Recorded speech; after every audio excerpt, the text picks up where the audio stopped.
Shri Venkateswara gold తాకట్టులో ఉన్న మీ బంగారాన్ని విడిపించి కొనబడును.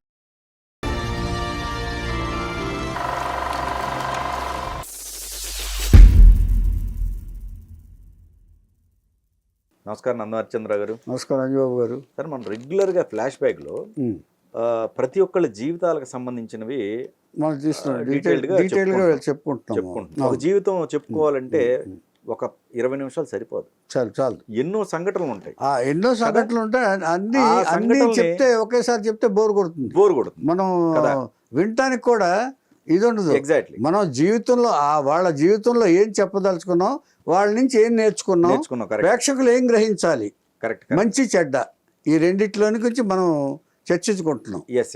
అయితే ఇప్పుడు మన ఏవైతే మనం అనుకుంటున్నాం సంఘటనలకు సంబంధించినవి, అవి కూడా ప్రేక్షకులకు పరిచయం చేద్దాం సార్. ఎందుకంటే life full length life story ఏవైతే ఉన్నాయో అవి కూడా చెప్తున్నాం. దాంతో పాటుగా ఈ సంఘటనలు ఏవైతే ఉన్నాయో వాటిని కూడా ప్రేక్షకులు పరిచయం చేద్దాం సార్. తప్పకుండా. ఓకేనా? సో దానిలో భాగంగా ఈరోజు అబ్బాస్ గారి గురించి తీసుకున్నాం. అబ్బాస్ ఎస్, ప్రేమదేశం హీరో, వినీత్తో పాటు కలిసి నటించిన హీరో. చాలా సినిమాల్లో కూడా చేశాడు ఆయన. ఐశ్వర్యరాయ్తో కూడా నటించాడు, ప్రియురాలు పిలిచింది అనే సినిమాలో కూడా. కరెక్ట్. అయితే మరి మీరు చెప్పిన 3 సినిమాలు ఎక్కువ కూడా అవసరం, 3-4 సినిమాలే మంచి బ్లాక్ బస్టర్ సినిమాలు. అవును. మరి అలాంటి వ్యక్తి సినిమాకి ఎందుకు దూరం అయ్యాడు? కరెక్ట్ అండి. ఎందుకంటేనండి ఆయన సినిమాల్లో బాగానే ఉన్నాడండి. బాగా ఉన్న తర్వాత సడన్గా కొంతకాలం తర్వాత ఒక 30-40 సినిమాలు చేసిన తర్వాత ఆయన గుర్తించలేదు ఎక్కువగా. అబ్బాస్ గారు మంచి నటుడే, కానీ కొన్ని సినిమాలు చేసిన తర్వాత నంబర్ 1 ఆయన ప్రేమదేశం అది అలాంటి సినిమాలు చేసి తమిళ్లో చేశారు, తెలుగులో కూడా చేశారు. తెలుగులో కూడా నేను కూడా ఒక సినిమా చేశాను అబ్బాస్ తోటి. ఒక తెలుగు సినిమా చేశానండి నేను ఆయనతో పాటు. ఓకే, చేశాను. అయినా కూడా ఆయన సినిమాలు ఎక్కువ తగ్గిపోయినాయి. బాగా సినిమాలు తగ్గిపోయి ఇండస్ట్రీలో ఆ తర్వాత వెతుక్కోవాల్సిన పరిస్థితి వచ్చేసింది ఆయనకి. అంత కొంతకాలం తర్వాత డ్రాప్ అయిపోతుందంట, చూసారా కెరీర్. ఇది సినిమాలు ఎవరు రాకుండా, నిర్మాతలు రాకుండా కొంతకాలం గ్యాప్లో ఉండిపోయాడు ఆయన. వెయిట్ చేయాల్సి వచ్చింది సినిమాల కోసం. సినిమాలు ఎవరు గుర్తించలే. అంటే దాదాపుగా వాళ్ళిద్దరి పరిస్థితి అలాగే అయింది. అబ్బాసు వినీత్ పరిస్థితి కూడా. అయితే అదర్ లాంగ్వేజ్ అవటం వల్ల కొంత ఆ అదర్ లాంగ్వేజ్లో కూడా కొత్త వాళ్ళు రావటం వల్ల వీళ్ళకి ఇది తగ్గిపోయింది. ఎవరికి? మన అబ్బాస్కి, వినీత్ కూడా. వినీత్ ఏమో అటు సైడ్ వెళ్ళిపోయాడు, మలయాళం కూడా.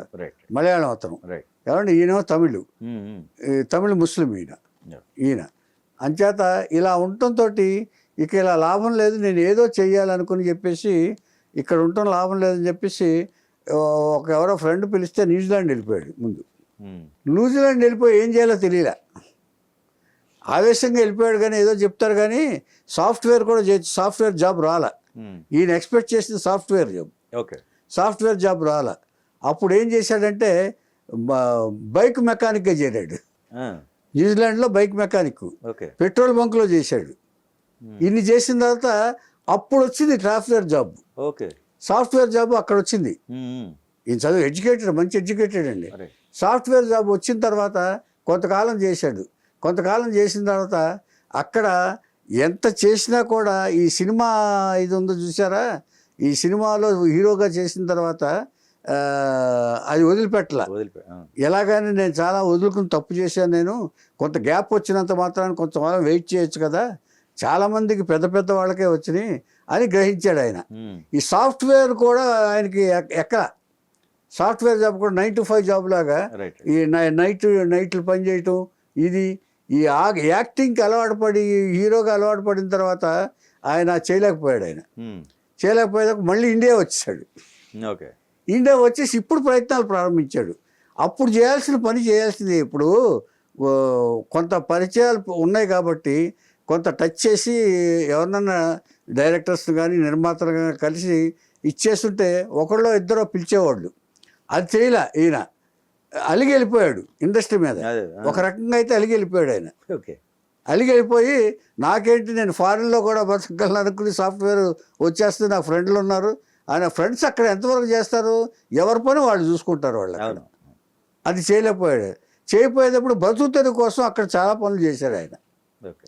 చేసిన తర్వాత బైకులు బాగా లైక్ ఆయన, బైకులు బాగా డ్రైవ్ చేస్తాడు ఆయన. చాలా బైకులు కొన్నాడు కూడా ఆయన. అప్పుడు కూడా చూశాను నేను.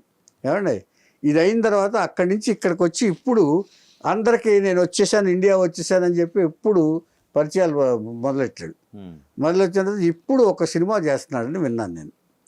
అబ్బాస్ గారు ఇప్పుడు ఇండియా వచ్చి హ్యాపీ ఏదో ఆ టైటిల్ తోటి ఒక సినిమాలో యాక్ట్ చేస్తున్నాడు అని మాత్రం విన్నాను. ఇక మీదట ఇక్కడే ఉంటాడు ఆయన. ఇంచేత సినిమాలో ఒకసారి అలవాటు పడిన తర్వాత అంటే ఎక్కడికి వెళ్ళలేరు, ఏం చేయలేరు, దాంట్లోనే మునిగిపోతారు, దాంట్లోనే ఎండ్ అయిపోతారు. ఇది అబ్బాస్ గారు ఒక క్షణిక ఆవేశంలో వెళ్ళి చేసిన పనికి ప్రతిఫలం ఇది.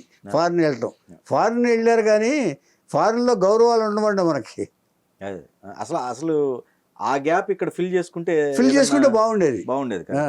ఆయన ఇక్కడ నాకేం లేదు, నాకేం పర్వాలేదు, ఇది లేదు, ఫారిన్లో ఏదో ఎక్కువ ఏదో వచ్చేస్తుంది అనుకున్నాడు ఆయన. అందుకని వెళ్ళిపోయాడు ఆయన.